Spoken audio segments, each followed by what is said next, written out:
而家係呢邊朝頭早8點半到啦，咁一切都係如常咁咯。咁而家以色列進入緊急狀態，係啦，航空管制關閉咗領空，冇飛機可以出入。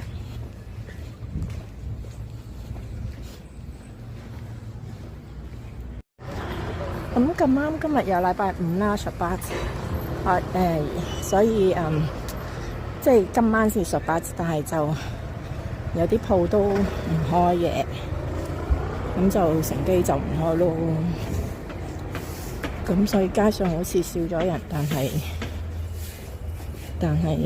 其實就係每個禮拜五都係差唔多咁樣噶啦。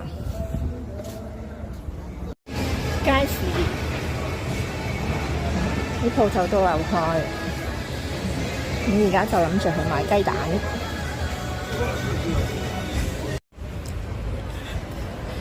而家就係晏晝嘅1點幾鐘，咁好似平日嘅星期五咁啦。都有人啦，喺街有鋪頭有開，有鋪頭冇開啦，因為禮拜五啊嘛。咁仍然都有巴士啦。晏啲安息日，進入安息日嘅時候，咁係啦，咁啲巴士就會停啦。咁而家就諗住去買啲罐頭。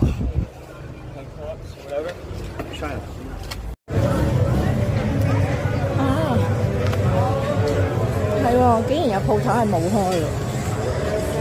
係喎，前面都有間鋪頭冇開喎。應該都係因為嗰個嘅提醒，即係警報，叫啲人唔好返工咁樣嘛。咁所以有啲鋪頭就冇開工啦。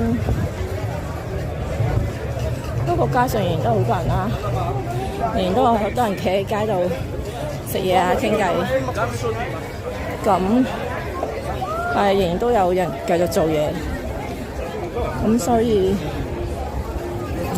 如果完全唔知道琴晚發生咩事話，唔係今朝，如果完全唔知道今朝嗰啲嘅alarm嘅話，其實就咁睇係唔覺得有事發生過。